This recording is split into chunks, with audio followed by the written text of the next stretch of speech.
సభాయే నమః. మహానుభావులందరూ విచ్చేశారు. అందరికీ కూడా హార్దిక స్వాగతం, సుస్వాగతం. ఆ, ఈరోజు లేదా ఇవాళ జూమ్ ఈరోజు మీటింగ్ ఏదో ఉంది. ఒక చక్కని కార్యక్రమము జరుగుతోంది. దానికి కారణం ఏమిటంటే, మామూలుగా వ్యాకరణం అనేటప్పటికీ అందరు బెంబేలెత్తిపోతూ ఉంటారు.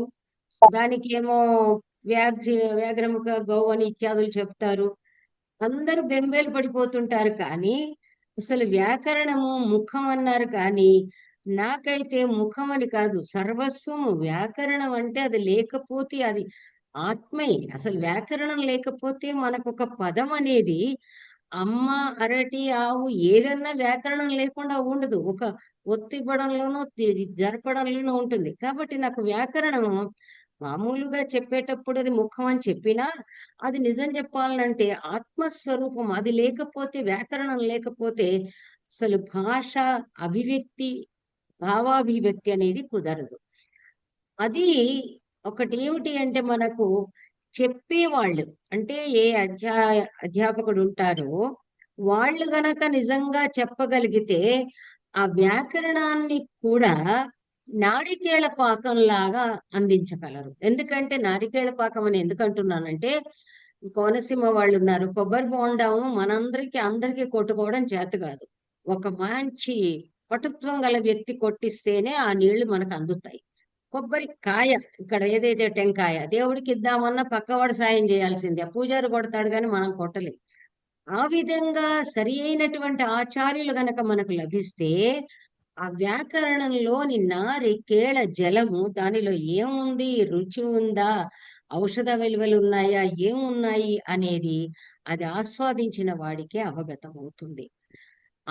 ఆ విధంగా ఈ ఈనాటి ఏదైతే గ్రంథం ఉందో, కొంతమందికి నేను ఆ ఫోటో కూడా పంపించాను. ఎంత చక్కగా చెప్పారు. సంస్కృత వచో విచ్చిత్తి, అది ఆచార్యుల వారు చెప్తారు, వారిది నేను తీసేసుకోను. ఆ విచ్చిత్తి తర్వాత దానికి ప్రత్యయాలని ఉంటాయి, వాటి యొక్క అర్థ వైచిత్రి అనేది ఒకటి ఉంటుంది అనేది సామాన్యులకు తెలియదు. సామాన్యుల కంటే సంస్కృతము చదివినటువంటి ఆ పఠితులకు కూడా తెలియదు. అలాంటి ఒక గ్రంథాన్ని ఈ సమాజం కోసమని ఆచార్యుల వారు రాశారు. వెంటనే తిరుపతి వాళ్ళు ప్రతిస్పందించి వాళ్ళు ముద్రించారు. ఇది అప్పుడే వచ్చి 22 ఏళ్ళు 23 ఏళ్ళు అయ్యింది. అందువల్ల అలాంటి గ్రంథాన్ని, ఈ సిరీస్ ఏదైతే నడుస్తుందో అలాంటి గ్రంథాన్ని ఎవరికి ఇవ్వాలి అని నేను అన్వేషిస్తుంటే మొక్కబోయిన దేవుడు ఎదురుగ్గా వచ్చారు. రామకృష్ణ శాస్త్రి గారు, ఆచార్య రామకృష్ణ శాస్త్రి గారిని గూర్చి మా సహోద్యోగి రాములు గారు చెప్పడము, వీరిని నేను అడగడము, అడిగిందే తడవుగా తప్పకుండా ఒక లెక్చర్ ఇస్తానని చెప్పడంతో పాటు నేను ఏ విషయమో చెబుతానని ఆ నిబద్ధతను చూసి నేర్చుకోవాలండి. వారంతట వారి విత్ ఇన్ 2 వీక్స్ ఈ టాపిక్ కూడా ఇచ్చారు. వస్తానమ్మా అన్నారు, వచ్చారు, మీ ఎదురుగానే ఉన్నారు. వారిని కూర్చున్నటువంటి చాలా మామూలుగా నా దగ్గర ఉన్న నంబర్స్ కి నేను పంపించాను, కానీ సంక్షిప్త పరిచయమే. జగమెరిగిన బ్రాహ్మణులకి అవన్నీ చెప్పాల్సిన అవసరం లేదు. వీరు అసలు తూర్పు గోదావరి అంటే పండితులను గురించి చెప్పాల్సిన అవసరం లేదు. ఆ కొబ్బరి బోండాలు తాగి తాగి తాగి వీళ్ళందరిలో కూడా మొత్తం అంతా కూడా ఆ ఆర్ద్రత, వాంగ్మయం ఉంటుంది. సరే, గోదావరి ప్రవాహం లాగా. వీరి తల్లి తండ్రులు ఆ అంటే ముందుగా తల్లిగారి పేరే చెప్తారు కాబట్టి శ్రీమతి సూర్యకాంతం గారు, శ్రీ రేమిళ్ళ అన్నవధానులు గారు. వీరిని గురించి చెప్పాలంటే గురువులను, మన ఉస్మానియా ప్రొడక్ట్స్ అని మేము ఎలా చెప్పుకుంటామో, గురువులను బట్టి శిష్యులను, వాళ్ళ యొక్క పటిమ అంచనా వేయొచ్చు. బ్రహ్మశ్రీ లంక నరసింహ శాస్త్రి గారు, అలాగే బ్రహ్మశ్రీ పేరి సూర్యనారాయణ శాస్త్రి గారు, ఆ తర్వాత నాకు చిరపరిచితులు బ్రహ్మశ్రీ విశ్వనాథ గోపాలకృష్ణ గారు. వీరి దగ్గర ఒకటి కాదు, ఆ రెండు ఏవైతే కష్టమో ఆ రెండు నేర్చుకున్నారు. ఒకటి వ్యాకరణ శాస్త్రము, రెండు వేదాంత శాస్త్రము. ఇక కొవ్వూరులో గోదావరిని అంతా చుట్టబెట్టి వచ్చారు. ఆ తర్వాత చివరికి హైదరాబాద్కి వచ్చారు. కొవ్వూరులో ఆచార్యులుగా పనిచేశారు, భీమవరంలో చేశారు. ఆ తర్వాత హైదరాబాద్ యూనివర్సిటీలో ఆచార్యునిగా చేసి, అంటే ఆంధ్ర తెలంగాణ అని వీళ్ళేదో అనుకుంటారు కానీ పండితుడికి ఆంధ్ర తెలంగాణ విద్వాన్ సర్వత్ర పూజ్యతే. అక్కడి నుంచి ఇక్కడికి వచ్చారు. వస్తూ వస్తూ ఒట్టిగా రాలేదు సుమ. వారి పాండిత్యాన్ని కూడా వెంటేసుకుని వచ్చారు మనకు అందించడానికి. ఇంకా వీరు మరొక నేర్చుకోవాల్సింది ఏంటంటే బ్రహ్మశ్రీ విష్ణు భట్ల సుబ్రహ్మణ్య సులక్షణ ఘనపాటి గారి వద్ద వేదాంతాన్ని కూడా నేర్చుకున్నారు. ఇక రచనలు అంటే దాన్ని బట్టి చెప్పొచ్చు. అది స్థాళీపులాక న్యాయం ఒకటైతే చాలు. వ్యాకరణం వస్తే ఇందాక చెప్పాను అన్ని వచ్చినట్టే. పాణిని శిక్ష, వేదాంగ జ్యోతిషం, ఛందస్సు, నిరుక్తం అన్నింటిపైన వీరు రచనలు లభిస్తాయి. కాబట్టి ఎవరికి ఏది కావాలంటే అది అందించడానికి వారు సిద్ధంగా ఉన్నారని నేను అనుకుంటున్నాను. మేము ఎప్పుడు పిలిచినా వారు వస్తారని నేను చాలా ధైర్యంగా చెప్పగలుగుతున్నాను. ఆ తర్వాత ఎర్రన గారు రాసినటువంటి నృసింహ పురాణానికి వ్యాఖ్య కూడా రాశారు. ఈ మహానుభావుల నుండి ఇ- ఇంకా ఇంకా ఇంకా వినాల్సి ఉంటుంది అని ఆశిస్తూ వారికి స్వాగతం వ్యాహరిస్తూ ఆచార్యవర్య మైకు మీకు. ఓం శుక్లాంబరధరం విష్ణు శశివర్ణం శుభభుజం ప్రసన్నవదనం ఛాయే సర్వవిఘ్నోపశాంతయే గజానన పద్మార్కం గజానన మహర్నిశం అనేకదం తం భక్తానాం ఏకదంతో ఉపాస్మహే వాగీశాధ్యాసు మనసః సర్వార్థానాం ఉపక్రమే యన్నత్వా కృతకృత్యాసుస్తన్నమా గజాననం శారదా శారదా వదనా వదనాంబుజే సర్వదా సర్వదా అస్మాకం సన్నిధిం క్రియాత్ గురు బ్రహ్మ గురు విష్ణు గురుదేవో మహేశ్వర గురు సాక్షాత్ పరబ్రహ్మ తస్మై శ్రీ గురవే. ముందుగా ఈ సమావేశానికి అధ్యక్షులని అంటున్నాను శశిరేఖ మేడం గారికి, వచ్చినటువంటి పెద్దలందరికీ నమస్కారములు. పుల్లెల శ్రీరామచంద్రుడు గారి గురించి ప్రత్యేకం ఇప్పుడు చెప్పవలసిన అవసరం లేదు. ఆయన జగత్ప్రసిద్ధులు.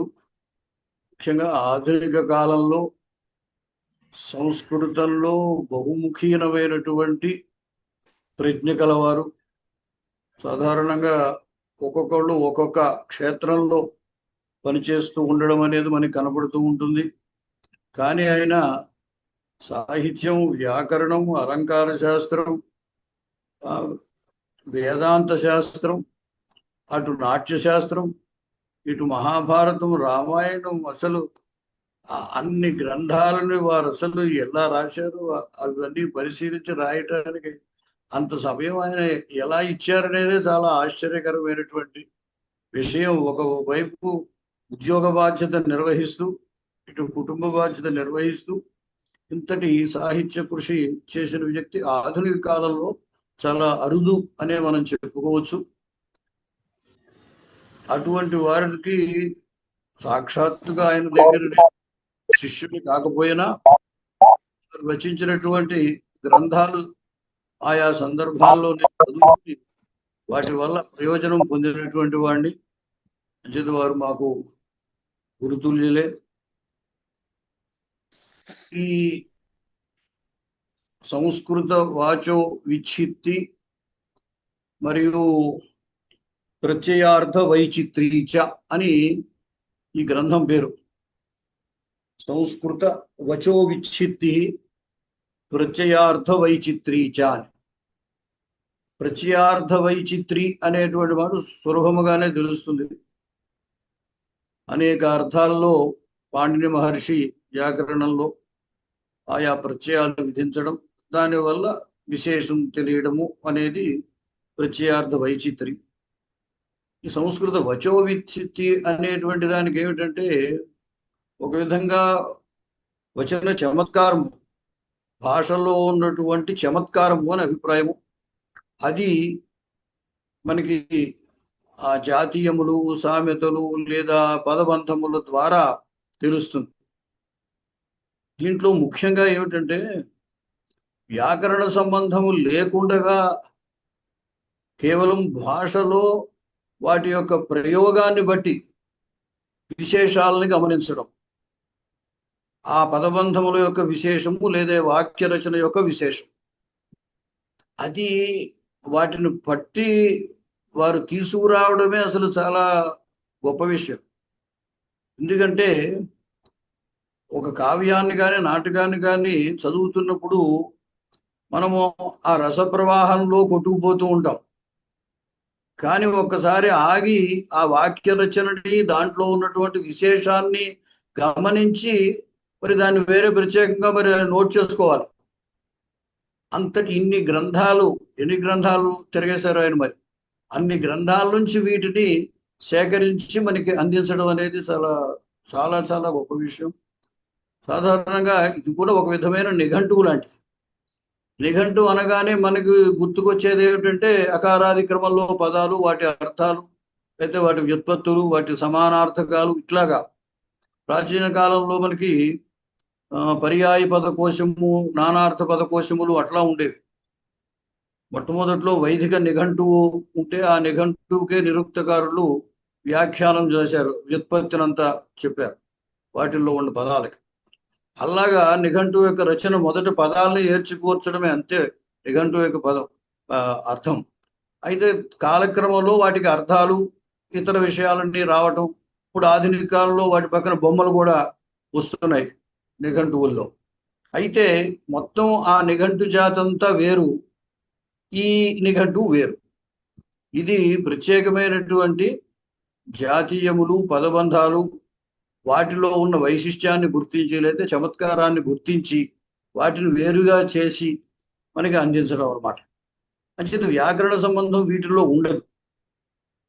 ఈ జాతీయాల్లోనూ వాటిల్లోనూ వ్యాకరణ సంబంధం ఉన్నటువంటివి ఈ ప్రత్యయార్థ వైచిత్రి అనేటువంటి భాగంలో వ్యాకరణ సంబంధం ఉంటుంది.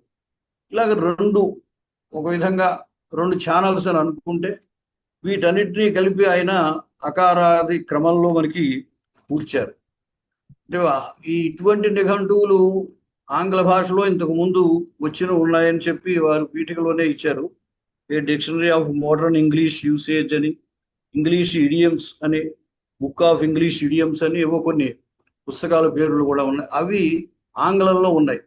ఒక విధంగా సంస్కృతంలో ఇటువంటిది రావడం అనేది ఇదం ప్రథమతయ ఆచార్యులు వారు చేసినటువంటి పని అని మనం గ్రహించాలి.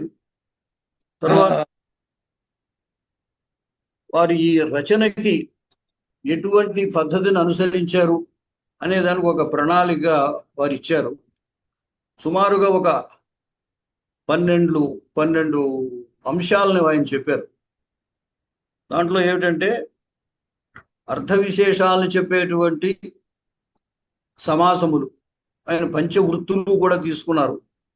మళ్ళీ పంచవృత్తులు అంటే ఏమిటి అనే ప్రశ్న వస్తుంది, బహుశా అందరికీ తెలిసే ఉంటుంది. అయితే కృదంతాలు, తద్ధితాంతాలు, సమాసములు, ఏకశేష, సనాద్యంత ధాతురూపములు అని మొత్తం 5 రకముల వృత్తి వారు దాంట్లో రాస్తూ కొన్ని ఆంగ్ల భాషలో సమాసములు లాంటివి ఉన్నట్టుగా మనకి అనిపించినా ఈ విధమైన 5 వృత్తులు ఉన్న భాష ఏది లేదు, మన సంస్కృతం ఒక్కటే అని చెప్పి అక్కడ ఆ విషయం కూడా ఆయన రాశారన్నమాట. వాటిల్లో ఉన్న అర్థ విశేషాలు ఉన్నటువంటి వాటిని ఇచ్చారు. రెండవది అలాగే ఏకశేష వృత్తికి సంబంధించిన విశేషాలు. మూడవది కొంచెం వర్ణభేదంతోటి అర్థభేదం కలిగినటువంటి, వర్ణభేదం వల్ల అర్థభేదం వచ్చినటువంటి పదం అంతా సమానంగా ఉన్నట్టే ఉంటుంది, కానీ చిన్న దీర్ఘము హ్రస్వము ఉండడం కానీ, ద్విత్వం లేకపోవడం కానీ అటువంటి దాని. అలాగే విశేషమైన తద్ధితాంత ప్రయోగాలు. అలాగే అర్థభేదము అంటే ధాతువులు ఆత్మనేపదం, పరస్మయపదం ఉంటాయి. వాటిలో పరస్మయపదం అయితే ఒక అర్థము, ఆత్మనేపదం అయితే మరొక అర్థం రావటం, అటువంటి విశేషాలు. తర్వాత లకారములని ఏదో వర్తమాన కాలంలో లట్టని, భూతకాలంలో లిట్టని, భవిష్యత్తు రుట్టని ఇట్లాగా వాడడం ఉన్నది. అయితే కొన్ని చోట్ల విశేషం ఏమిటంటే భూతకాలమైన లట్టు వాడడం లేదా భవిష్యత్తు వాడడం, ఇలాంటి విశేషాలు మనకి కౌముదిలో లకారార్థ ప్రకరణం అని ప్రత్యేకం ఉన్నది. దాంట్లో ఆ విషయాలు చెప్పారు, వాటిలోంచి విశేషాలు తీసుకున్నారు ఈయన. అలాగే కారక ప్రకరణం, అది మొత్తం సంస్కృత భాషకు అంతకీ కూడా వ్యాకరణానికే గుండెకాయ. ఎందుకంటే వాక్య రచనకి చాలా ప్రధానమైన అంశం కారక ప్రకరణం అనేది. అది చేత ఆ కారకాల్లో కారక విభక్తిని ఉపపద విభక్తిని 2 రకాలుగా ఉంటాయి. వాటికి సంబంధించిన విశేషాలు తీసుకున్నారు. అలాగే నములు ప్రత్యయాంతముల్లో ఉన్న విశేషాలు, తర్వాత కృదంతాల్లో ఉన్న విశేషాలు, అలాగే అర్థభేదము లేకుండా రూపభేదము కలిగి ఉండడు. రూపభేదం ఉన్నా అర్థభేదం ఉండదు. ఇంతకు ముందు రూపభేదాన్ని బట్టి అర్థభేదం ఉన్నవి చెప్పారు. వీటిల్లో ఈ అంశంలో రూపభేదం ఉన్నా సమానార్థకమైన శబ్దాలు ఉన్నాయి కొన్ని. అలాగే ఉపసర్గ చేర్చడం వల్ల ధాతువులో వచ్చేటువంటి రకరకాలైనటువంటి అర్థాలు, ఇది చాలా ప్రసిద్ధమైంది. అలాగే తరతమ ప్రత్యయాలు, తర్వాత భావార్థక ప్రత్యయాంతాలు, ఇలాగ మొత్తము ఇట్లో 14 అంశాలు నేను తీసుకున్నాను అని ఆయన దాంట్లో మొట్టమొదట్లో దాని గురించి రాసిన పీఠికలో రాశారు. అంచేత మనం చేసేటువంటి పరిచయం కూడా ఆ అంశముల్ని దృష్టిలో పెట్టుకునే ఇప్పుడు ఇక్కడ పరిచయం చేయడం జరుగుతుంది. దీంట్లో వస్తుతః వారు దాంట్లో చెప్పిననే చెప్పడమే తప్ప కొత్తగానే చెప్పేది ఏమి ఉండదు. అయినప్పటికీ కొన్నిటిని స్థాళీపులాకంగా అయినా కొన్నిటిని స్వీకరించి వాటి వివరాలు మీ ముందు ఉంచుతాను. దీంట్లో ఏంటంటే మొదటి అంశము సమాసము, దాంట్లో అవిజీవిభావ సమాసం అని, అలుక్ సమాసం అని ఇలాంటివి ఉంటాయి. వాటిల్లో కొన్ని విశేషాలు. తిష్టద్గు అని ఉంటుంది. అక్కడ తిష్టంత్యః గావః యస్మిన్ కాలే సహా తిష్టద్గు దోహన కాలః అంటారు. పాలు పితికే సమయంలో ఆవు నించునే ఉండాలి కదా. అంచేత ఈ శబ్దానికి అర్థం ఏమిటంటే నించున్నటువంటి ఆవు అని అర్థం. మామూలుగా అయితే తిష్టద్గు, గో శబ్దానికి రసం వచ్చి తిష్టద్గు అవుతుంది. అంచేత నించున్న గోవు అని అర్థం. కానీ వస్తుతః దాని అభిప్రాయం ఏమిటంటే ఎప్పుడైతే అది తప్పనిసరిగా నించునే ఉంటుందో ఆ సమయాన్ని తిష్టద్గు అనే సమాసం చెబుతుంది ఇక్కడ. అంటే పాలు పితికే సమయము అని అర్థం వస్తుంది అన్నమాట. అలాగే ప్రసిద్ధమైంది కంఠే కాలః. కంఠే కాలః యశసః అని వ్యధికరణ బహువ్రీహి గాను, లేదా కంఠే స్థః కాలః యశసః అని మధ్యమపద రూప బహువ్రీహి గాను కూడా చెబుతూ ఉంటారు. అయితే ఇది అలుక్ సమాసం. మధ్యలో ఉన్న కంఠే అనే చోటు ఉన్న సప్తమి విభక్తి లోపించలేదన్నమాట. సంజ్ఞావాచకమైన అలదంతా సప్తమ్యా సంజ్ఞాయాం అని సంజ్ఞయందు ఈ అకారాంతం మీద ఉన్నటువంటి సప్తమి విభక్తి లోపించదన్నమాట. అంచేత కంఠే కాలః. ఇంకొక విశేషం ఏమిటంటే దేవానాం ప్రియ అనేటువంటిది చాలా గొప్ప ప్రయోగం. అది చిన్నప్పుడు భారతదేశ చరిత్ర చదువుకున్నప్పుడు అశోకుడికి దేవానాం ప్రియ అని బిరుదు ఉండేది అని రాశారు. అది అప్పుడు మనకి అర్థం కాలేదు. కానీ వ్యాకరణం చదివిన తర్వాత దేవానాం ప్రియ ఇది చ మూర్ఖే అని అర్థం. మూర్ఖుణ్ణి దేవానాం ప్రియ అంటారు. ఇది మనం ఊహించం. దేవానాం ప్రియ అంటే దేవతలందరికీ ప్రియమైన వాడు అని అర్థమేమో అని అనిపిస్తుంది. కానీ దేవానాం ప్రియ అంటే మూర్ఖ అని అర్థం. బహుశా అప్పటి పండితులు ఆ అశోకుడికి ఆ పేరు పెట్టుంటారు. అంటే అశోకుడు వాళ్ళ అన్నదాన్ని వీళ్ళకి తెలియక ఇది బిరుదు అని అనుకుంటా. చూడ రీసౌండ్ ఏదో వస్తుంది. ఇది చాలా విచిత్రమైనటువంటి. అలాగే ప్లీజ్ అందరూ మ్యూట్ చేసుకోండి. సూపగంధి, ఘృతగంధి అనేటువంటి సమాసాలు. ఇక్కడ మామూలుగా అయితే గంధం అంటే పరిమళము అని అర్థం. సుగంధం అంటే మంచి పరిమళము కలిగిన దాన్ని చెబితే సుగంధి అంటారు. అయితే మంచి పరిమళము అని మాత్రమే చెప్తే సుగంధం అనొచ్చు. అటువంటిది సూపగంధి అంటే ఒక్క పిసరు పప్పు కలిగినటువంటిది. సోపం అంటే పప్పు. ఇక్కడ గంధ శబ్దానికి లేశము అన్నట్టు. అంచేతనే వాడికి విద్యాగంధం లేదు అని వ్యవహారంలో మనకు వచ్చింది. వాడికి విద్యాగంధం అంటే ఆ విద్య సంబంధించి ఒక్క పిసరు కూడా వాడికి విద్య రాదు, లేదు వాడి దగ్గర. అని చెప్పడానికి విద్యాగంధం అని వాడారు మన వాళ్ళు. ఆ వ్యవహారం మనకి ఇప్పుడు కేవలం గంధం అంటే ఏదో మనం ప్రసిద్ధమైనటువంటి గంధము అని అర్థం తీసుకుంటే కుదరదు. ఏమిటి ఇలా ప్రయోగించారు అని అనుకుంటాం. కానీ ఇక్కడ ఈ వ్యాకరణ రీత్యా ఏమిటి అంటే సోపగంధి అంటే సోపస్య లేశ, ఘృతగంధి అంటే ఘృతస్య లేశ. ఓ గిన్నె ఉంది, గిన్నెలో ఉరికే గిన్నె మాత్రం ఉంది కానీ దాంట్లో ఓ చుక్క నెయ్యి ఉంది, అసలు నెయ్యి లేదు. ఆ వేసి వడ్డించేవాడు ఆ చెంచాతో అదే నెయ్యి నీళ్ళ వేస్తూ ఉంటుంది. అంచేత దానికి ఏం పేరు పెట్టారు అంటే ఘృతగంధి పాత్రం అన్నారు.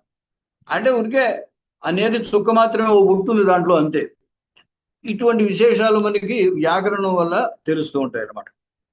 వ్యాకరణంతో పని లేకుండా కూడా కొన్ని ఉన్నాయి. ఇప్పుడు అకాండ తాండవం అని అంటుంటారు.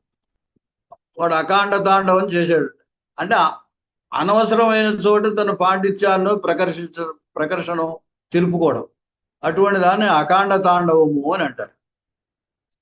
అంటే అతను పాండిత్యాన్ని అక్కడ ప్రదర్శించాల్సిన అవసరం లేకపోయినా ప్రదర్శించడం, దాన్ని అకాండ తాండవము అని అంటారు. అంటే ఇదేమి వ్యాకరణంతో సంబంధం లేదు, వ్యవహారం అంటే భాషా వ్యవహారంలో అలా ఉన్నది. అంటే భాష అంటే ఇప్పుడు కూడా మనకి మన వ్యావహారికమైన మన భాషలో ఉన్న జాతీయము యొక్క అర్థము మనకే తెలుస్తుంది. దాన్ని ఇతరులు ఉన్నట్టుగా ట్రాన్స్లేట్ చేస్తే దానికి ఆ అర్థం రాదు. ఏదో దీపం కొండెక్కింది అంటే దీప పర్వతం గతః అంటే దీపం కొండెక్కింది అంటే మనం ఏ అర్థం తీసుకుంటున్నామో ఆ అర్థము దీప పర్వతం గతః అంటే అర్థం రాదు. అంటే జాతీయం అనేటువంటిది అక్కడున్న వాచ్యార్థాన్ని చెప్పదు, ఆ అర్థం ద్వారా మరొక అర్థం సూచింపబడుతుంది. అది గ్రహింపగలగాలి, అది ఆ భాషా వ్యవహారాలకు మాత్రమే తెలుస్తుంది. సంస్కృతంలో ఉన్నటువంటి వాటిని గ్రహించి మీరు ఇక్కడ కొన్ని మనకి ఇవ్వడం జరిగింది. అలాగే అకించిత్ కరహ అంటే ఏమీ ప్రయోజనం లేదు దానివల్ల. ఏదైనా ఒక పని ఉంది, ఈ పని వల్ల ఏమీ ప్రయోజనం లేదు అని అనుకున్నప్పుడు దాన్ని అకించిత్ కరహ అని అంటారు. అలాగే ఒక్కొక్క వ్యక్తిని అకుతో భయ, వాడికి ఎవ్వడన్నా భయం లేదు అసలు, అటువంటి వాడిని అకుతో భయ అని అంటారు. తర్వాత ఇంకొకటి మనం గమ్ముని పొరపాటు పడేటువంటి మాట అతి నిద్రం అని ఉంది. వినగానే అది అంటే వాడు బాగా నిద్ర అవుతాడేమో అనుకుంటాం, అతి భోజనం మనం అనుకోండి, బాగా తిండి ఎక్కువ తింటాడేమో అని. కానీ దానికి అర్థం కాదు. అది అతి నిద్రం అంటే ఇది నిద్రపోయే సమయం కాదు అని అర్థం. ఇప్పుడు నిద్రపోవడం యుక్తం కాదు అనే అర్థంలో అతి నిద్రం అని వాడతారు. అలాగే అతి భోజనం అంటే కూడా అంతే, ఇది భోంచేసే సమయం కాదు అనే అభిప్రాయాన్ని చెప్పినప్పుడు అతి భోజనం అంట. ఇది మనకి అవిభావ ప్రకరణంలో అవ్యయం విభక్తి సమీప సమృద్ధి అనేటువంటి ఒక పెద్ద సూత్రం ఉంటుంది. దాంట్లో అసంప్రతి అనే అర్థంలో అంటే సంప్రతి నయుజ్యతే, ఇప్పుడు యుక్తము కాదు అనే అర్థంలో ఒక అవ్యయముతోటి సమాసం వస్తుంది అనమాట, ఈ అతి అనే అవ్యయంతో. అతి నిద్రం అంటే నిద్రా సంప్రతి నయుజ్యతే, నిద్ర ఇప్పుడు యుక్తం కాదు అనే అభిప్రాయంలో దీన్ని వాడతారు. అలాగే మరొక విశేషము అక్షణో ప్రభాతం ఆసీత్ అని. మామూలుగా ప్రభాతం అంటే ఉదయించడం, తెల్లారింది అని అంటాం. అక్షణో ప్రభాతం ఆసీత్ అంటే కళ్ళకు తెల్లారింది. అది కళ్ళకు తెల్లారడం ఏమిటి అంటే వాడు రాత్రంతా మెలకువగానే ఉన్నాడు, ఇంకా నిద్ర పోనేలేదు, ఇంతట్లోనే తెల్లారిపోయింది. వాడు మెలకువగా ఉండగానే తెల్లారిపోయింది. అటువంటి సందర్భంలో ఈ ప్రయోగం చేస్తారు, అక్షణో ప్రభాతం ఆసీత్ అని.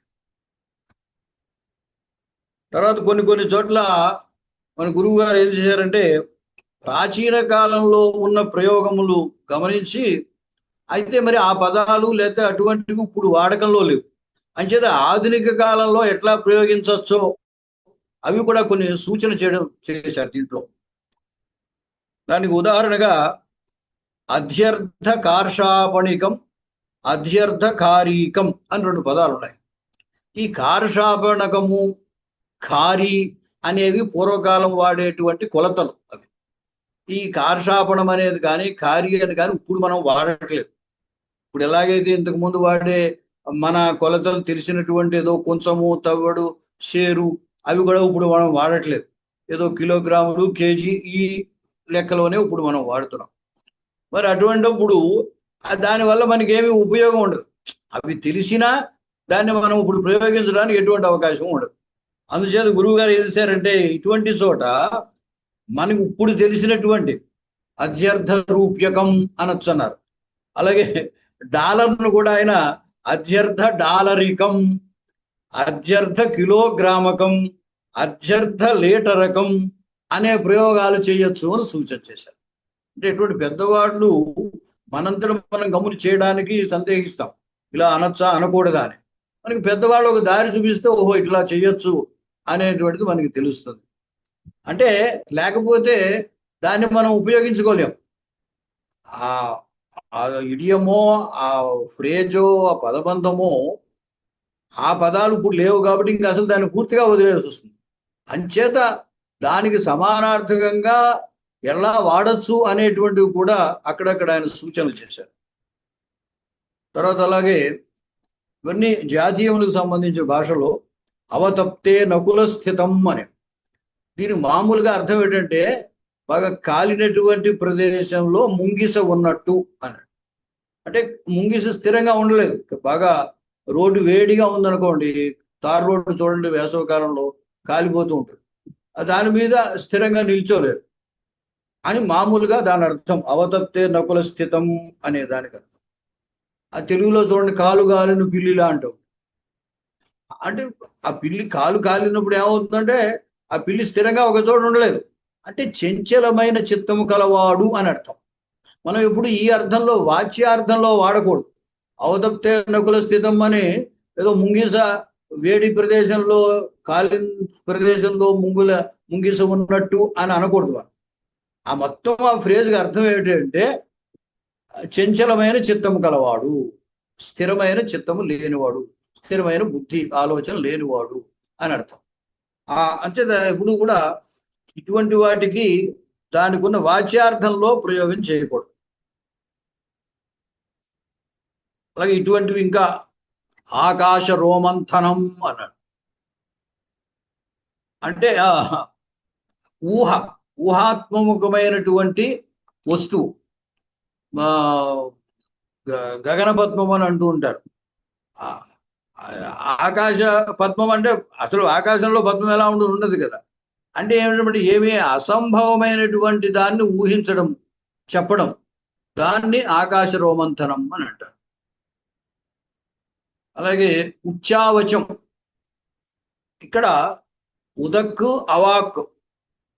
ఉదక్ అంటే మామూలుగా అయితే ఉదక్ అంటే ఉత్తర దిశ, అవాక్ అంటే దక్షిణ దిశ అని మామూలుగా ఆ శబ్దములకు ఉన్న అర్థం.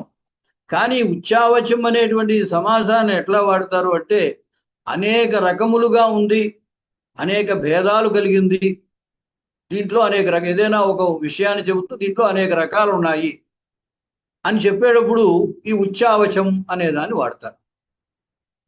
అంటే ఏంటి, ఇక్కడ ఆ శబ్దానికి ఉన్న అర్థం ఏమాత్రము గ్రహింపబడదు. తర్వాత ఉదపాన మండూక, ఇది ప్రసిద్ధమైనటువంటిది. మనం తెలుగులో కూడా నూతిలో కప్ప అంటూ ఉంటాం. అంటే వాడికి లోక జ్ఞానం లేదు అని తాత్పర్యం. ఇది కూడా అటువంటిది. బహుశా దీన్నే తెలుగులో అలా అన్నారేమో కూడా. ఉదపాన మండూక అంటే ఉదక స్థానంలో నీళ్లలో ఉన్న కప్ప, మండూకమే కూడా అన్నారు ఇక్కడ కూడా. అంచేత నూతిలో కప్ప అనేది మన తెలుగు వాడు దీన్ని అలా చెప్పుండొచ్చేమో కూడా. అంటే లోక జ్ఞానం లేనివాడు అని అర్థం. తర్వాత ఇంకొకటి కవచం బిభ్రాణ అని ఒక శబ్దం. అంటే బిభ్రాణ అంటే ధరించేవాడు, కవచాన్ని ధరించుచున్నవాడు అని మామూలుగా అర్థం దానికి వాచ్యార్థం. కానీ ఇక్కడ ఎవరైనా ఒకవేళ చొక్కాయో కవచమో ధరిస్తుంటే వాడిని వర్ణించేటప్పుడు మనం కవచం బిభ్రాణ అనకూడదు. కవచం బిభ్రాణ అనే శబ్దానికి అర్థం యువకుడు అని అర్థం. కవచం బిభ్రాణ అనే మొత్తం రెండింటికి కలిపి అర్థం ఏమిటంటే యువకుడు అని అర్థం చెప్పాలి. అంతేగాని కవచం అంటే కవచమును బిభ్రాణ ధరించుచున్నవాడు అంటే యుద్ధానికి వెళ్ళేవాడు కవచం ధరిస్తాడు అనుకోండి. అటువంటి సందర్భం ఏదైనా మనం వర్ణిస్తున్నాం అనుకోండి, అప్పుడు వాడిని మనం కవచం బిభ్రాణ అనకూడదు. ఎందుకంటే ఈ రెండు పదాలు మనం ఒకే చోట వాడినట్టయితే తప్పనిసరిగా దానికి అర్థం యువకుడు అనే అర్థమే వస్తుంది. ఆ అర్థం రాకుండా ఉండాలంటే మనం ఏం చేయాలి? కవచం అనే పదం ఇంకో చోట, బిభ్రాణ అనే పదం ఇంకొక చోట వాడితే ఆ అర్థం రాదు. ఈ రెండు పదాలు కనుక ఒకే చోట పక్కపక్కన అలా వాడితే దానికి యువకుడు అనే అర్థం చెప్పాలి, కానీ మామూలుగా కవచం ధరించేవాడు అని అర్థం చెప్పకూడదు. మనం కవచం ధరించేవాడు అని అర్థం చెప్పదలిస్తే మాత్రం కవచం అనే శబ్దం వేరుగాను, బిభ్రాణ వేరుగాను, మధ్యలో ఇంకో పదం ఏమైనా అడ్డు పెట్టి ఉపయోగించాలన్నమాట. తర్వాత కాందిశీక, ఇదొకటి చాలా బాగా ప్రసిద్ధమైన పదం. కాందిశీకులు అంటారు. అయితే దాని అర్థం ఏమిటి అనేది ఈ వివరణ చూస్తే కానీ మనకి తెలియదు. కాం దిశం గచ్చేయం, వాడికి ఎక్కడికి వెళ్ళాలో తెలియదు. దేశ బహిష్కారం చేశారు అనుకోండి, వాడు ఎక్కడికి పోతాడు? దేశం వదలాలి, కానీ ఎక్కడికి వెళ్తాడు, ఎక్కడికి వెళ్ళాలో వాడికి ఇంకా నిర్ణయం ఏమీ లేదు, తెలియదు. ఎక్కడికి వెళ్ళాలో తెలియదు. ఎక్కడికి వెళ్ళాలో తెలియనటువంటి వాడు, వాడిని కాందిశీక అంటారు.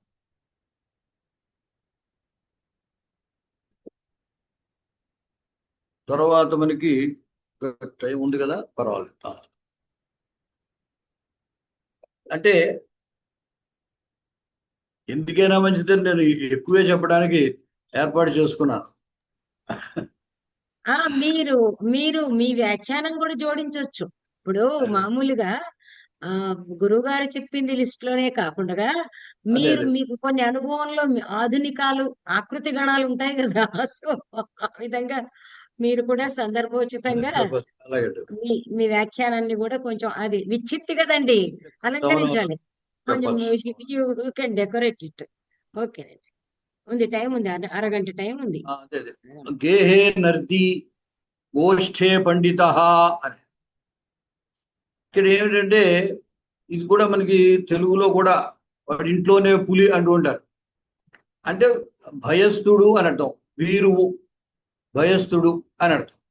ఆ అర్థంలో ఈ ప్రబంధాన్ని వాడతారు, గేహే నర్ది అని. అంటే గేహంలోనే, ఇంట్లోనే వాడు గట్టిగా అరుతాడు, బయటికి వెళ్తే మాట్లాడు.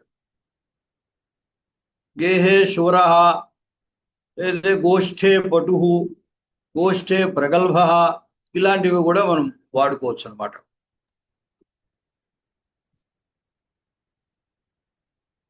తర్వాత మరి తెలుగులో నాలిక ఖర్చుకున్నాడు అంటారు కదా. నాలిక ఖర్చుకోవడం అనేది ఏమిటంటే ఏదైనా తప్పు మాట మాట్లాడినప్పుడు నాలిక ఖర్చుకుంటారు అనే అర్థంలో మనం తెలుగు వాడతాం. నాలిక ఖర్చుకోవడం అనే మాట ఆ సందర్భంలో వాడతాం. పొరపాటుగా తప్పుగా మాట్లాడితే నాలిక ఖర్చు. ఇక్కడ ఏమిటంటే మాట్లాడకుండా ఉండడం అనే అర్థంలో జిహ్వా సందష్ట అని. జిహ్వా సందష్ట అంటే నాలిక ఖర్చుకో, అంటే నాలిక కరిస్తే ఇక మాట రాదు కదా. నాలిక కనుక కదలకుండా ఉండిపోతే నోట కూడా మాట రాదు. అంటే ఉద్దేశం ఏంటంటే నోరు మూసుకొని ఉండడం అని తాత్పర్యం అన్నమాట. తలస్పర్శి పాండిత్యం, ఇది అంటే పాండిత్యం అనేది ఇది మామూలుగా సంస్కృత వ్యవహారంలో బాగా ఉన్నటువంటిదే. ఆయనకి పాండిత్యం తలస్పర్శిగా ఉంది అని చెప్తూ ఉంటారు. అంటే సర్వతోముఖమైన పాండిత్యం. ఏదైనా ఒక గ్రంథం ఉంటే లేదా మరొక విషయం ఉంటే ఆ శాస్త్రానికి సంబంధించిన సమస్తము ఆయనకి తెలుసు. అటువంటి సందర్భాల్లో ఈ తలస్పర్శి పాండిత్యం అని మాట వాడతారు. తీర్థధ్వాంక్ష, ఇదొకటి. ఇది నిందార్థకమైన శబ్దము. అంటే తీర్థంలో ఉండే కాకి లాంటి వాడు అని అర్థం. అంటే లోభి అనే అర్థంలో లేదా చపలత్వం గలవాడు అనే అర్థంలో దీన్ని వాడుతూ ఉంటారు, తీర్థధ్వాంక్ష అనే శబ్దం. దేవానాం ప్రియ ఇందాక చెప్పుకున్నాం కదా. తర్వాత బకవ్రతిక అని. బక అంటే కొంగ, కొంగ వ్రతము కలవాడు అని సాధారణంగా అర్థం. అంటే మోసగాడు అని అర్థం. ఇది బకవ్రతిక అనే శబ్దాన్ని వంచకుడు, మోసగాడు అనే అర్థంలో వాడాలి. తర్వాత మనం కుక్కతోక వంకర అని అంటుంటాం కదా, అది ఎంత నిర్ధారుగా చేద్దాం అనుకున్నా రాదు, అది అలాగే ఎప్పుడు ఉంటుంది. అంటే ఏమిటి, అలా చెయ్యాలని ప్రయత్నము ఏదైతే ఉందో అది వ్యర్థం. అంటే చేసే ప్రయత్నము వ్యర్థము అనే విషయాన్ని సూచించడానికి ఈ శ్వపుచ్చ నామనం అనే పదం ఉంది. ఇటువంటివి మనకి అంటే నాటకాల్లో వాటిల్లోనూ వీటి ప్రయోగాలు మనకి కనపడుతూ ఉంటాయి. హస్తామలకం ఇది ప్రసిద్ధమైంది, అరిచేతిలో ఉసిరిక అని చెబుతూ ఉంటాం. అంటే అంత స్పష్టంగా ఉన్నది అని. అలా స్పష్టంగా ఉన్న దాని గురించి ప్రత్యేకించి మళ్ళీ వివరించి చెప్పక్కర్లేదు అనే ఉద్దేశంలో వాడుతూ ఉంటారు. ఇదంతా కూడా ఆయన అంటే మొదటి విభాగానికి సంబంధించిన అంశాలు. అలాగే రెండవదిలో ఏకశేష వృత్తిని గురించి కొంచెం చెప్పారు. ఏకశేష వృత్తి సాధారణంగా అందరికీ తెలుసున్నది ఏమిటంటే, ద్వంద్వము రావలసిన చోట ఆ ద్వంద్వ సమాసానికి అపవాదుగా ఏకశేష వృత్తిని చెప్పారు. ఈ ఏకశేష అనేది ఏమిటంటే, సమానమైన రూపములు కలిగినటువంటి శబ్దాలు అనేకం ప్రయోగించవలసి వచ్చినప్పుడు అనేకం ప్రయోగించకుండా ఒకటే ప్రయోగిస్తే చాలు అని దాని ఉద్దేశం. స్వరూపాణం ఏకశేష ఏక విభక్తవు అని పాణిని మహర్షి సూత్రం. సమానమైన శబ్దస్వరూపములు కలిగినటువంటి వాటిల్లో ఒకటే మిగులుతుంది, మిగతావన్నీ లోపిస్తాయి అని. ఏకశేష అంటే ఒకటి మిగలడము అని అర్థం. ఇది అంటే ప్రాథమికంగా ఏం చెబుతారంటే, ఏదైనా రాముడు రామ అంటాం, ముగ్గురు చెప్పాలంటే రామ రామ రామ అనాలి. లేదా ముగ్గురు బాలుర్ని చెప్పాలనుకోండి బాల బాల బాల అనాలి. ఇలా అనక్కర్లేకుండగా, ఎందుకంటే లోకంలో అలా వ్యవహారం లేదు. వ్యాకరణం ఎప్పుడు కూడా లోకంలో భాషలో వ్యవహారంలో ఉన్న దాన్నే వ్యాకరణం చెబుతుంది. కాబట్టి ఎక్కువ మంది బాలుర్ని చెప్పాలి అంటే బాలాహ అనే అంటున్నారు, అంతేగాని బాల బాల బాలాహ అని అంటలేదు. కాబట్టి శాస్త్రకారులు ఏం చేశారంటే, సమాన రూపములు ఉండి ఒకే విభక్తి ఉన్నట్టయితే వాటిలో ఒకటి మిగులుతుంది, మిగతావి లోపిస్తాయి అని చెప్పారు. అయితే అది అక్కడితో ఆగిపోలేదు. ఆ ఏకశేష అనేటువంటిది కొన్ని చోట్ల సమాన రూపం లేకపోయినా సమాన అర్థం ఉన్నా కూడా ఒకటే మిగులుతుంది అని చెప్పారు. ఏదో వక్రదండ కుటిల దండ రెండు శబ్దాలు ఉన్నాయనుకోండి, వక్రం అన్నా కుటిలం అన్నా ఒకటే అర్థం. అంచేత వక్రదండ కుటిల దండ. అయితే ఇక్కడ సమాన రూపం లేదు, సమాన అర్థం ఉన్నది. అంచేత విరూపం ఉన్నా సమానార్థకములకు ఒకటే మిగులుతుంది అని మళ్ళీ విరూపాణాంచ సమానార్థకానాం అని మళ్ళీ ఒకటి చెప్పారు. అయితే ఇలాగ ఇంకా చెబుతూ మాతాపితరవు అనేటువంటి చోట పిత మాత్ర అని సూత్రం. మాతాచ పితాచ అని చెప్పినప్పుడు మాతాపితరవు అనాలి. మాతాపితరవు అనేటువంటి చోట పితరవు అంటే సరిపోతుంది, మాతృ శబ్దం లోపిస్తుంది అని మాతాపితరవు అని. అలాగే శ్వశ్రూశ్చ శ్వశురశ్చ అత్తగారు మామగారు, శ్వశ్రూహు శ్వశురః ఈ రెండింటిని కలిపినప్పుడు శ్వశురవు అని అంటే సరిపోతుంది. ఇలాగా ఈ ఏకశేష వృత్తిలో కొన్ని విషయాలు ఇచ్చారు. తర్వాత కొద్ది వర్ణభేదము చేత భిన్నమైన అర్థాలు రావడం, ఈషద్ వర్ణభేదము చేత భిన్నార్థకము అయిన భిన్నార్థాన్ని బోధించే శబ్దాలు, అటువంటివి కృదంతములు అని ఉన్నాయి కొన్ని. అజేయం అజేయం అని లోక వ్యవహారంలో కూడా ఉంది. వాడిని అజేయ పరాక్రముడు అని అంటారు. అంటే జయింపశక్యము కానటువంటి పరాక్రమం కలవాడు. జేయము అంటే జయింపశక్యమైంది, జయింపడానికి యోగ్యమైనది అని. అదే కనుక జయ్యం అంటే జయించడానికి శక్యమైంది అని అర్థం. జయించ శక్యమైంది, జయించడానికి శక్యం కాదు, యోగ్యమైందే కానీ శక్యం కాదు. మనం జయించడానికి శక్యమైన దాన్ని జయ్యం అంటారు. జయించవలసిందే, కానీ జయించడానికి శక్యమైంది కాదు. మనస్సు ఉందనుకోండి, మనస్సు జయించడం శక్యం కాదు, కానీ జయించదగినదే, జయించాలి. మనస్సును జయించినటువంటి వాడే ఏదో అవతల ఏదో మోక్షాన్ని ఏదో పొందుతాడు అనుకున్నాం. అప్పుడు ఏమవుతుంది? మనస్సు అనేది జేయమే కానీ జయ్యము కాదు. జేయం అంటే జయింపదగినది, కానీ జయించడానికి మనకి శక్యం కాదు అది. అటువంటి సందర్భంలో జయ్యం జేయం, అలాగే క్షయ్యం క్షేయం, అంటే నశింప శక్యమైనది, నశింపదగినదే కానీ మనకి శక్యం కాదు.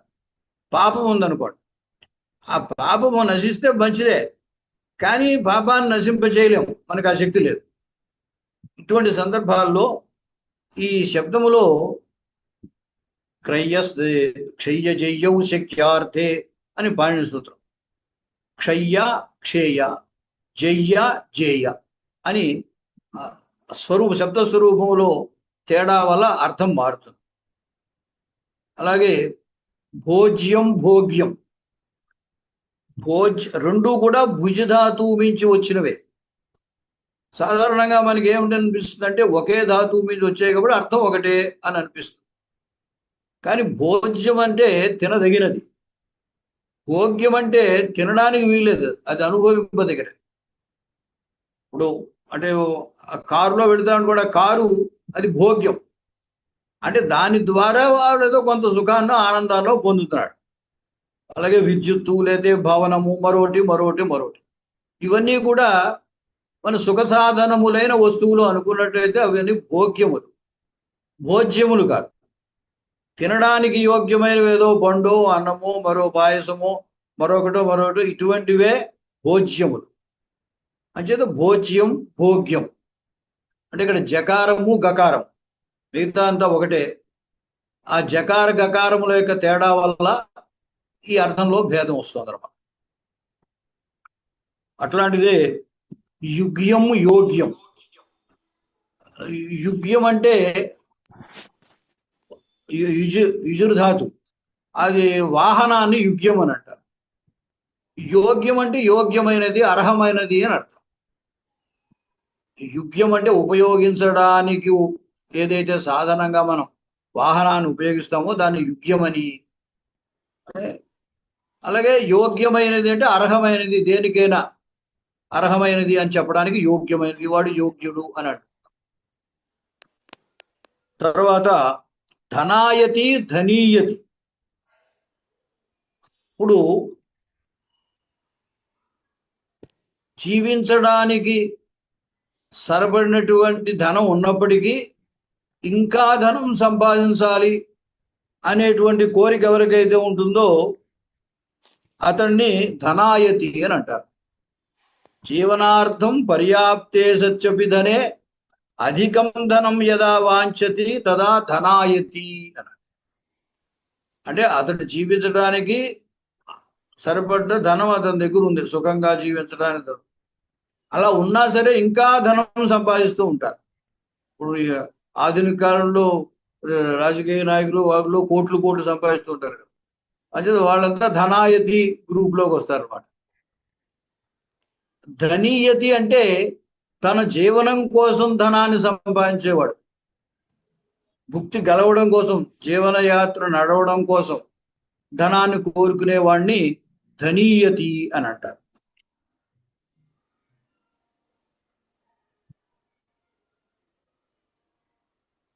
తర్వాత నిష్ణాత నిస్నాత. నిష్ణాత శాస్త్రంలో ఒక దాంట్లో అతడు నిష్ణాతుడు అంటే అంటారు, అంటే మంచి నైపుణ్యం కలిగినటువంటి వాడు, కుశలుడు అని అర్థం. నిస్నాత అంటే కేవలం బాగా స్నానం చేసిన వాడు అని అర్థం. అంటే రెండు చోట్ల ఇక్కడ అక్కడ నీ అనే ఉపసర్గ, స్నా ధాతువు, తా ప్రత్యయము అన్నీ సమానమే. ఉపసర్గ ధాతువు ప్రత్యయము సమానమే. ఎక్కడ తేడా వచ్చిందంటే నిష్ణాత స్నాత, అక్కడ షకార నకారాలు నిష్ణాత. ఆ షకారము షకారం వల్లే నకారం అయిందనుకోండి, వ్యాకరణంలో. అంచేత ఈ భేదము చేత స్నా స్న దాంట్లో ఉన్న భేదముతోటి అర్థములో భేదం వచ్చింది అనమాట. నిష్ణాత అంటే కుశలుడు, నేర్పరి అన్నట్టు. నిస్నాత అంటే కేవలం స్నానం చేసిన వాడు అన్నట్టు. తర్వాత సమాజ, సమజ, పశువుల యొక్క గుంపుని సమజ అని అంటారు, మనుష్యుల యొక్క గుంపుని సమాజ అంటారు. ఇప్పుడు మనం వ్యవహారంలో సమాజంలో అని అంటున్నాం కదా, అంటే మానవులందరి గురించి చెప్పేటప్పుడు సమాజము అని వాడాలి. పశువుల గుంపుని గురించి చెప్పేటప్పుడైతే సమజము, సమజ అని సంస్కృతంలో వాడతారు. తర్వాత కొన్ని తద్ధితాంత విశేషములు కూడా చెప్పారు. ఇది 4వ అంశము. దాంట్లో చాలా ప్రసిద్ధమైంది ప్రయోగం, అంటే కాళిదాసు యొక్క ప్రయోగం కూడా ఉంది. హయ్యంగవీనం అని. అంటే నిన్నటి తోడటి దాన్ని చిలికితే వచ్చే వెన్నని హయ్యంగవీనం అంటారు. హ్యహ అంటే నిన్న అని అర్థం. గోశబ్దం నుంచి గవ్యం అనే శబ్దం వస్తుంది. అంటే గోవు సంబంధించింది, గోవు నుంచి వచ్చినటువంటి పాలు అవుతాయి. అదే పాలు పెరుగు. ఆ పెరుగుని చిలికితే వచ్చే వెన్న అంటే నిన్నటి పాలు తోడెట్టి ఈ రోజు చిలికితే వచ్చే వెన్నని అయ్యంగవీనము అని అంటారు. తర్వాత భావార్థంలో మనం దస్యభావ స్వతలవు అని త్వా తల్ అనే ప్రత్యయాలు ప్రసిద్ధం. అంటే మానవత్వం, మానవత రెండిటికి అర్థం ఒకటే. మానవత్వం అన్నా మానవత అన్న ఈ త్వా తల్ ఈ 2 ప్రత్యయాలు భావార్థంలో చెప్పబడ్డాయి. అయితే ఈ తల్ అనేది లేదా తా అనేటువంటి ఈ ప్రత్యయము సమూహార్థంలో కూడా వస్తుంది. దానికి మనకి జనతా అని, పూర్వకాలం ఒకటి జనతా పార్టీ అని ఉండేది కదా. జనానాం సమూహ జనతా, గ్రామానాం సమూహ గ్రామత, బంధూనాం సమూహ బంధుత అని. సమూహము అనే అర్థంలో ఈ తా అనే ప్రత్యయం కూడా వాడుతుంటారు. అయితే అది అంటే అన్ని చోట్ల రాదు. గ్రామ జన బంధుభ్యస్తల్ అని గ్రామత, బంధుత, జనత అక్కడే వస్తుంది అది అనమాట. తర్వాత ఇంకొక పదము పంచక అని పదం. ఈ పంచక అని వ్యుత్పత్తిలో ఏమిటంటే పంచ 5 కలది అని మామూలుగా అర్థం. అయితే దీనికి 3 రకములైనటువంటి అర్థాలు చెప్పబడ్డాయి తద్ధితల్లో. ఏమిటంటే 5 లాభం అనుకోండి, వాడు ఏదో 5% వడ్డీ అనో, లేకపోతే ఈ తీసుకున్న దానికి ఇంకో 5 ఎక్కువ ఇస్తానో, వస్తువులు తీసుకుంటే ఇచ్చేటప్పుడు తిరిగి ఇచ్చేటప్పుడు ఇంకొక 5 ఎక్కువ ఇవ్వటం. అంచేత 5 లాభంగా కలిగినటువంటిది అనే అర్థంలోమో ఇది పంచక అని వాడతారు. పంచ అస్మై లాభ దీయతే ఇది పంచక అని అదొక అర్థం. రెండవది 5వ భాగం, అంటే ఉన్న సరుకులో వాడికి 5వ భాగం ఇవ్వడం, దానికి కూడా పంచక అంటే 5వ భాగము ఇవ్వబడుతోంది. భాగ లేదా అంశ లేదా మూల్యం లేదా వేతనం అతనికి ఇవ్వబడుతోంది అనే అర్థంలో కూడా పంచక అనమాట. అలాగే 5 చేత కొనబడిన వస్తువును కూడా పంచక అంటారు. అంటే ఈ ఒకటే శబ్దము 3 రకములైనటువంటి అర్థాల్లో ప్రయోగింపబడుతూ ఉంది. తర్వాత ఇంకొకటి, ప్రాచీన కాలంలో రాజుల ఇళ్లలో, పరిపాలకుల ఇళ్లలో ఉండేవాళ్ళు. నిద్రపోతే పొద్దుటే నిద్ర సుఖంగా పట్టిందా అని అడగడానికి ఒక ఉద్యోగస్తురాలు ఉండేది. ప్రత్యేకం ఆడో మగో, ఆడవాళ్ళైతే ఆవిడ ఆడ ఉద్యోగం స్త్రీయే ఉంటుంది, మగవాళ్ళని అడగాలంటే మగవాడే ఉద్యోగస్తుడు ఉంటాడు. ప్రత్యేక ఆయన పోస్ట్ అది అంతే. సౌఖశాయనిక సుఖసేనం పృచ్చతి ఇది సౌఖశాయనిక. అంటే ఏం లేదు, తెల్లారి లేవగానే యువతలకు వస్తుంటే అయ్యా సుఖంగా నిద్ర పట్టిందా అని అడగడమే వాడి పోస్ట్ అంతే.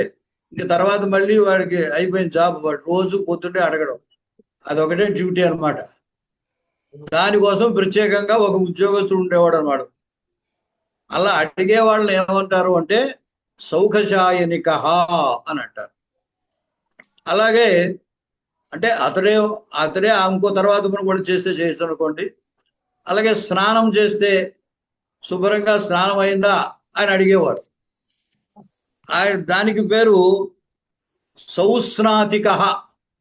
అంటే సుస్నాతం పృచ్చతి సౌస్నాతిక. అంటే ఇది కూడా అంతే, స్నానం బాగా చేశారా అని అడగడం అనమాట. అంటే తద్దితంలో చాలా విశేషాలు ఉన్నాయి. తద్దిత ప్రత్యయాలు అంటే ఏకంగా కౌముదిలో మనం చూసినట్లయితే సుమారుగా ఒక 16 ప్రకరణాలు ఉంటాయి తద్దితలకి. అనేక రకములైనటువంటి విశేషాలు ఉన్నాయి తద్దిత ప్రత్యయాలు. అంటే ఇటువంటి ప్రత్యేకమైనవి కొన్ని వారు ఇవ్వడం జరిగింది. తర్వాత ఆత్మనేపద పరస్మైపద భేదం. అంటే అర్థభేదము ఇప్పుడు కొన్ని మనకి ఆత్మనేపద ప్రకరణం, పరస్మైపద ప్రకరణం అని ఉన్నాయి కౌముదిలో. అది పరస్మైపద ధాతు అయినా ఆత్మనేపథంలో వాడటం. పరాజయతే విపరాభ్యాం జేహని వి పర అనే ఉపసర్గాలు కలిపితే జిధాతువు ఆత్మనేపథంలో వాడాలి. మామూలుగా జి అనే ధాతువు పరస్మైపది, జయతి అని పరస్మైపది. అయితే వి పర అనే ఉపసర్గలు వాడినప్పుడు విజయతే పరాజయతే అని వాడాలి. సత్యమేవ జయతే అని మనకి ఎంల ముందే, అది ఉపనిషత్ ప్రయోగం, అది వైదిక ప్రయోగం కాబట్టి దానికి ఈ రూల్ వర్తించదు. లౌకిక భాషకే ఈ రూల్. అంచేత అది తప్పని మాత్రం అనుకోకండి. అది సత్యమేవ జయితే కరెక్టే, ఎందుకంటే అది వేదాల్లో ఉపనిషత్తుల్లో ఉన్నటువంటి మాట అనమాట.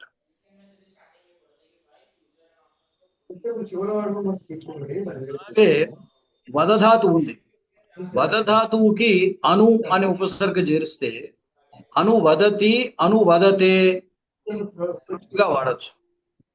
ఇది అనువదతే అంటే వాళ్ళు చెప్పవలసిన దాన్ని ఒకలాగా చెప్పవలసింది ఇంకొక చెప్పడం. అంటే ఇప్పుడు మనకి వేద శాఖలు ఉన్నాయి. వేద శాఖల్లో కృష్ణ యజుర్వేదము, శుక్ల యజుర్వేదము ఉందనుకోండి.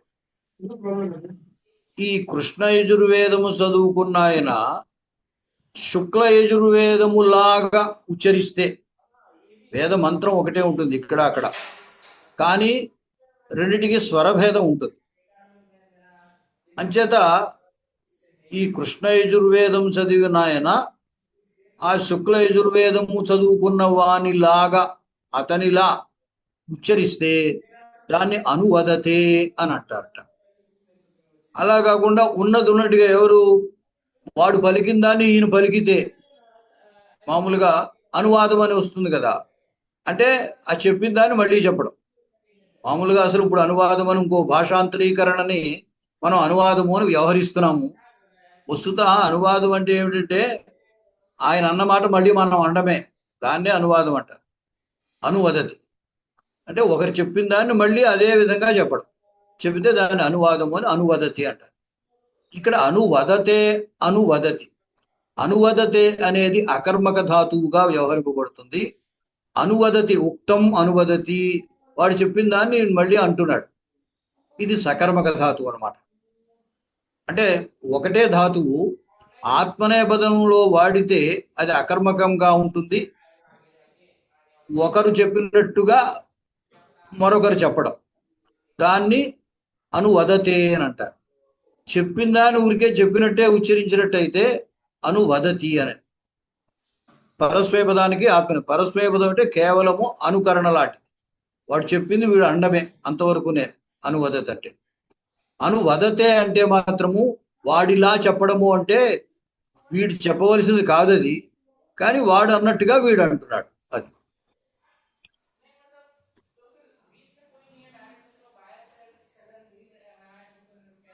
ఇంకొకటి మంచి విషయము, రఘువంశంలో మనకి ఆ సింహ దిలీపుల సంభాషణ అని ఒకటి ఉంటుంది.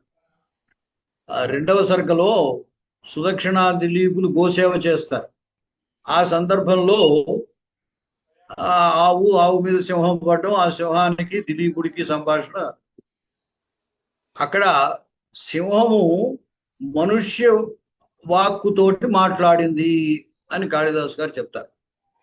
అది చెప్పినప్పుడు విస్మాయయన్ విస్మితం ఆత్మవృత్తౌ మనుష్యవాచ నిజగాద సింహ. ఆ సింహము మనుష్యవాచ నిజగాద, మనుష్య వాక్కుతోటి పలికింది. చెబుతూ విస్మాయయన్ ఆశ్చర్యపరుస్తూ, ఆశ్చర్య అంటే ఆ దిలీపుణ్ణి ఆశ్చర్యపరుస్తూ, మనుష్య అంటే మన సింహం మనుష్య వాక్కుతో పలకడం అనేది ఆశ్చర్యాన్ని కలిగించేదే కదా. ఇక్కడ అంటే వ్యాకరణం వల్ల ఏమవుతుందో ఒకప్పుడు మనకి స్పెల్లింగ్ మిస్టేక్స్ కూడా సరిదిద్దుకోవడం కుదురుతుంది. ఇదే విస్మాయయన్ దగ్గర విస్మాపయన్, మొదటి యాకి బదులుగా ప, విస్మాపయన్, రెండిటికి అర్థం ఒకటే. విస్మాపయన్ అన్న విస్మాయయన్ అన్న ఒకటే అర్థం, ఆశ్చర్యపరుస్తూ అని.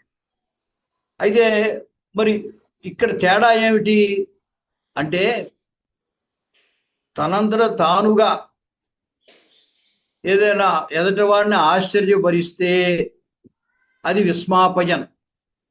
ఇప్పుడు చూడండి, మనకి ఏదైనా అద్భుతమైనటువంటి వేషం వల్ల కానీ మరొక దాని వల్ల కానీ అతన్ని చూడగానే మనకి ఆశ్చర్యం కలిగింది అనుకోండి, ఇలా ఉన్నాడు ఏమిటని.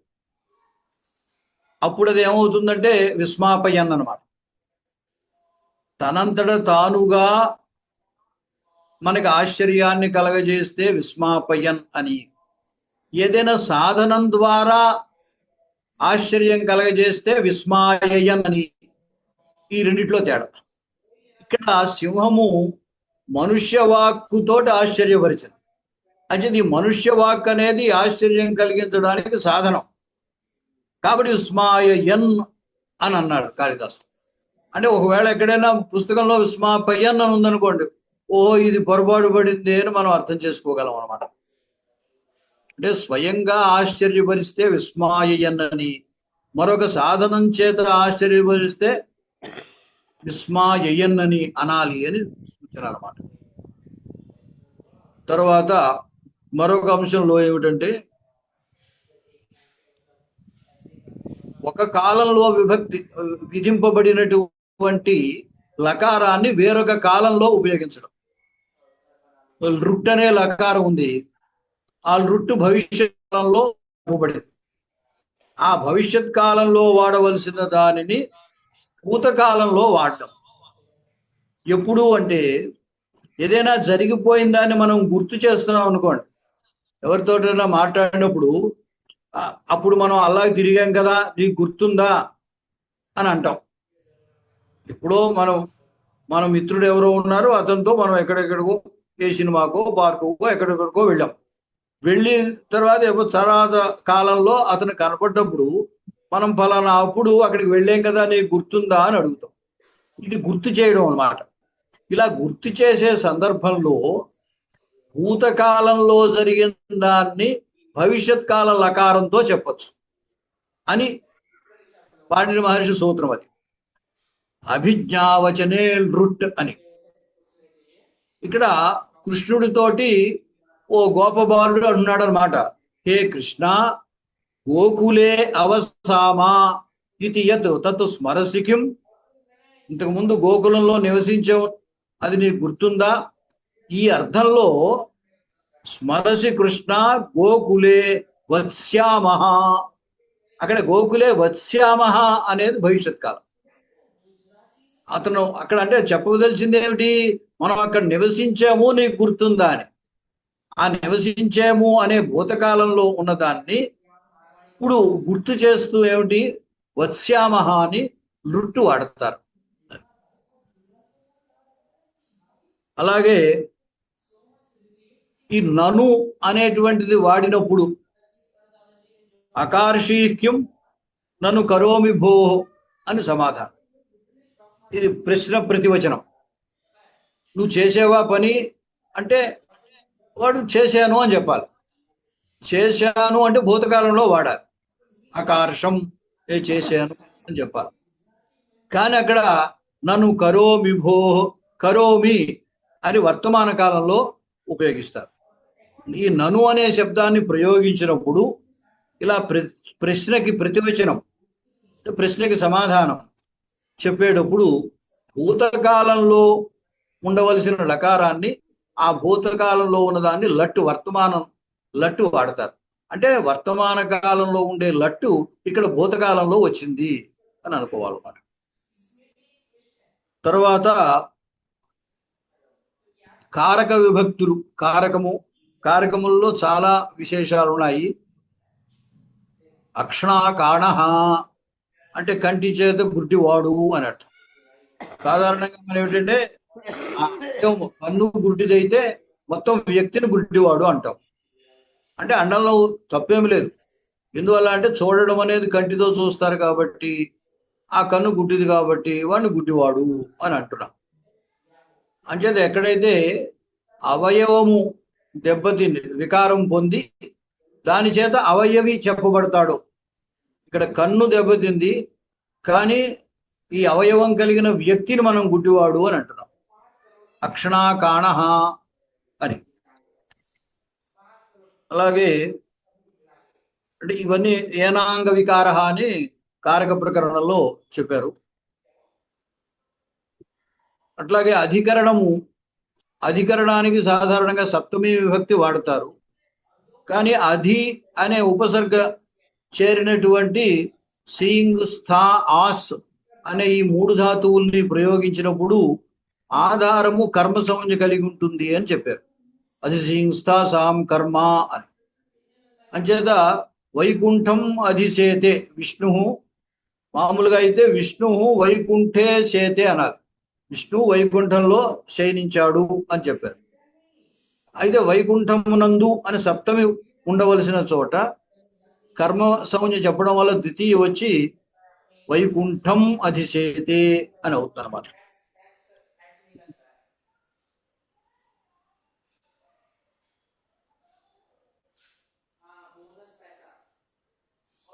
తర్వాత పాఠం.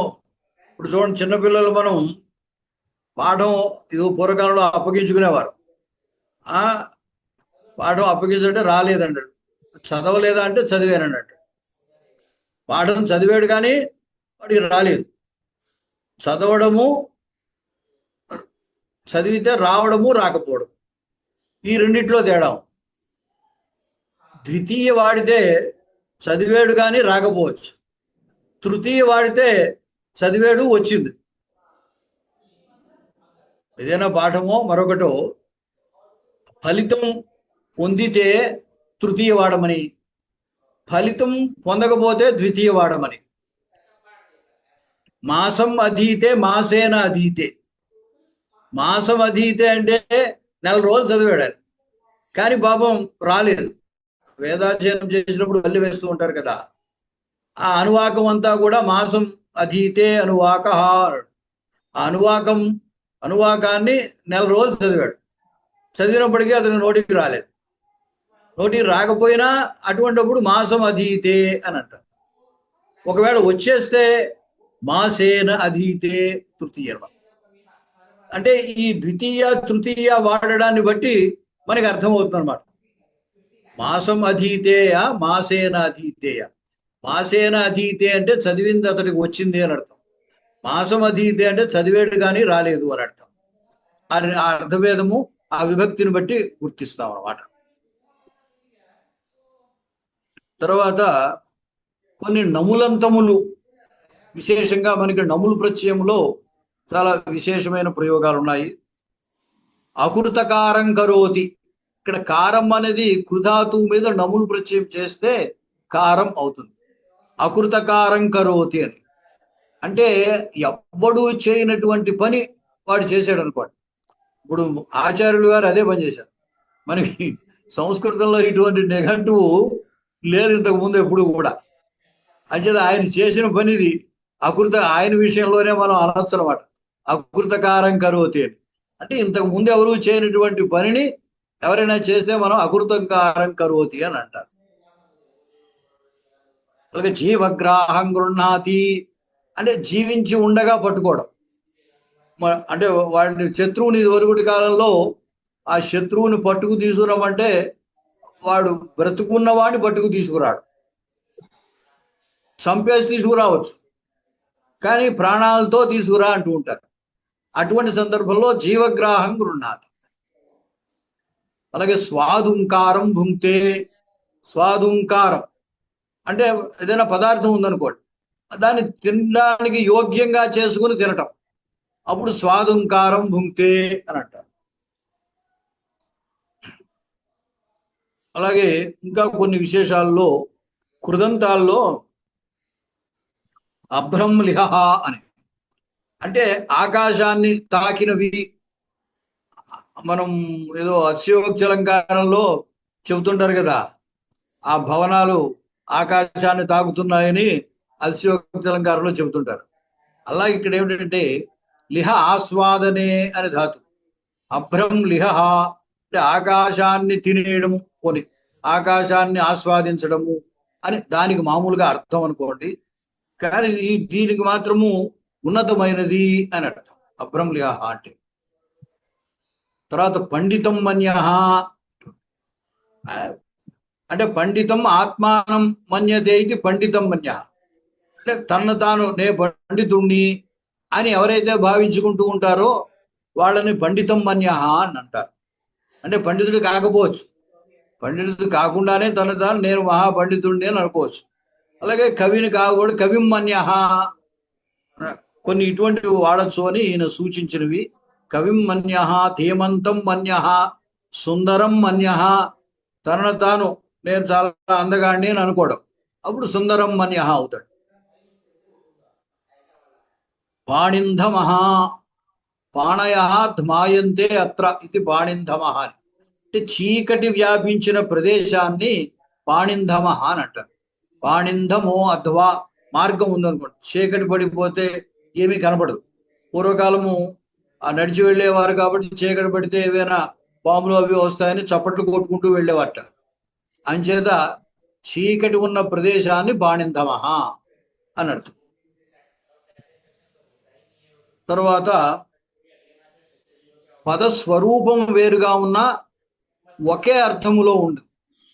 అంటే 4 రకాల పదాలు ఉన్న అర్థం ఒకటే, కానీ రకరకాల ఆ స్వరూపంలో భేదం. కౌలటినేయ, కౌలటేయ, కౌలటేరహ. ఇక్కడ కులటాయా అపత్యం పుమాన్ అని అర్థం. ఆమె యొక్క సంతానము. ఆ సంతానము అనే అర్థంలో కౌలటి నేయ అని ఒకటి అవుతుంది, కౌలటేయ అవుతుంది, కౌలటేరహ అని అవుతుంది. ఈ 3 పదాలకి అర్థం మాత్రం ఒకటే. అలాగే తుంద పరిమృజ, తుంద పరిమార్జ. తుంద పరిమృజ అంటే ఆ తుందం అంటే పొట్ట బొజ్జ, ఆ బొజ్జ రాసుకోవడం. ఈ సాధారణంగా ఇది ఎప్పుడు వాడతాడంటే చాలా బద్ధకస్తుడు, అలసుడు, ఏం పని చేయడం నా వల్ల కాదని కూర్చుంటాడు. ఆ బొజ్జ రాసుకుంటూ ఉన్నాడు అంటే అక్కడ ఆ పదానికి అర్థం కాదు. ఆ తుంద పరిమృజ అని మొత్తం అంతకి వాడు అలసుడు, ఏమాత్రం శ్రమ పడకుండా అలా బద్ధకంగా ఉండేవాడు అని అర్థం. తుంద పరిమృజ, తుంద పరిమార్జ. అయితే దీన్ని యోగంలో మాత్రం ఏమిటంటే తుంద పరిమృజ అంటే అలసుడు అనే అర్థంలో వాడతారు. తుంద్ర పరిమార్జ అంటే ఏదైనా కారణం చేత ఆయన పొట్ట రాసుకోవచ్చు, లోపల ఏదో బాధ ఉండి పొట్ట రాసుకోవచ్చు. అటువంటిప్పుడు తుంద పరిమార్జ అనాలన్నమాట.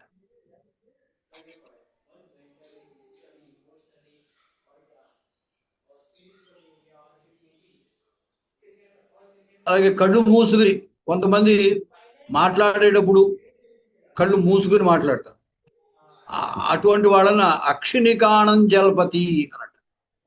మామూలుగా అయితే కాణము అంటే అక్షికి సంబంధించిన ఒక విధమైన రోగం, కానీ ఇక్కడ ఆ రోగం అని అర్థం కాదు. అక్షినికానం జలపతి అంటే కళ్ళు మూసుకు మాట్లాడుతూ ఉంటాడు. తర్వాత అత్ర భవాన్, ఇవి ఫ్రేజులు లాంటివి అనమాట.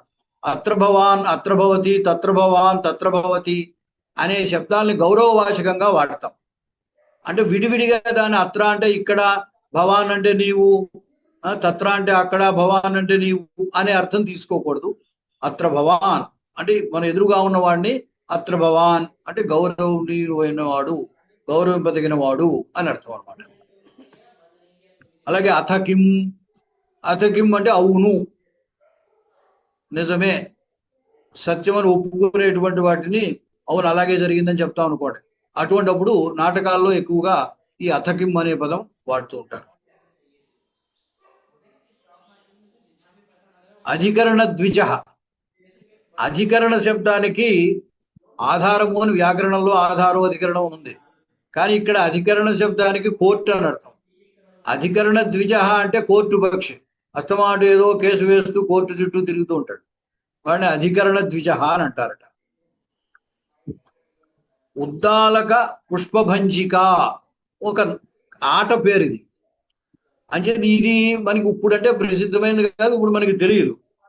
అందుకోసం ఆచార్యులు వారు ఇక్కడ ఒక సూచన ఏం చేశారంటే, ఇప్పటి కాలంలో ఉన్నటువంటిది కందుక తాడిక అని కొత్తది పెట్టారు.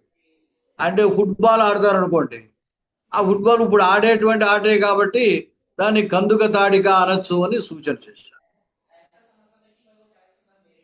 అలాగే గజనిమీలితం గంధర్వ నగరం.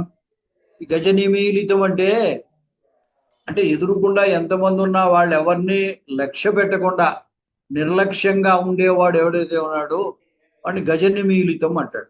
వాడికి అన్ని చెప్పాం కానీ వాడు ఎవరిని లక్ష్య పెట్టలేదు అనే సందర్భంలో ఈ గజనిమీలితం అనే మాటను వాడుతుంటారు. అలాగే గంధర్వ నగరం, ఇది కూడా లేనటువంటి దాన్ని ఉన్నట్టుగా చూపించేటువంటి దాన్ని గంధర్వ నగరం అని ఐంద్రజాలికులు సృష్టించేటువంటి దాన్ని అన్నమాట. తర్వాత ఆచార్య ఉపసంహారం చేస్తారా? అయిపోయింది, ఒక 2 నిమిషాలు ఇంకా అంటే స్మారయ అయిపోయింది. అలాగే ఉపసర్గ చేత ధాత్వర్థం మారడం అనేది చాలా ప్రసిద్ధమైంది. ఉపసర్గేణ ధాత్వర్థో బలాదన్యత్ర నియతే ప్రహారాహార సంహార విహార పరిహారవత్ అని ఒక హరతి అనే దానికి ప్రహరతి, విహరతి, సంహరతి, ఉపహరతి, ఆహరతి అనేటువంటి ఉపసర్గలు మారుతుంటే అర్థం మారిపోతూ ఉంటుంది. అటువంటివి కూడా కొన్ని ఇచ్చారు నేను. అలాగే తరతము ప్రత్యయాలు, వాటికి బదులుగా తరాకి ఇయస్సును ప్రత్యయము, తమాకి ఇష్టం ప్రత్యయము వాడడము ఒకటి. తర్వాత భావార్థక ప్రత్యయాలు, ఈ తరతమ ప్రత్యయాలు, భావార్థక ప్రత్యయాలు ఈ ఉపసర్గ వల్ల ధాత్వార్థం మారడం, ఇవి ప్రత్యేకం అనుబంధంలో ఇచ్చారు. ఈ విధంగా ఏమిటంటే వారు చేసిన కృషి మాత్రం చాలా ప్రశంసనీయమైనది. దీంట్లోనే ఒక సూచన ఏమిటంటే వారు చేసింది ఈ ధాతువులకి ఉపసర్గలు వాడితే అర్థం మారటం అనేటువంటి దాని మీద చాలా విస్తృతమైనటువంటి పరిశీలన ఇంకా చేయవలసి ఉన్నది.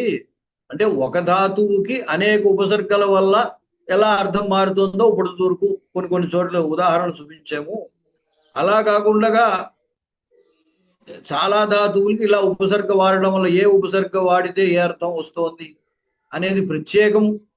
ఉపసర్గ ధాతువుతో కూడినప్పుడు ఏ సందర్భంలో అర్థం మారుతోంది, ఏ సందర్భంలో మారటం లేదు, ఇలాంటివి ప్రత్యేకించి పరిశోధన చేసి ఒక ప్రత్యేకమైన గ్రంథం రాయవలసింది అని అన్నారు అన్నమాట. చేత వారికి ఉన్నటువంటి సాహిత్య పరిచయం, వ్యాకరణ పరిచయం, ఆ రెండిటి వల్ల ఆయన ఈ గ్రంథం రాయటం అనేది జరిగింది.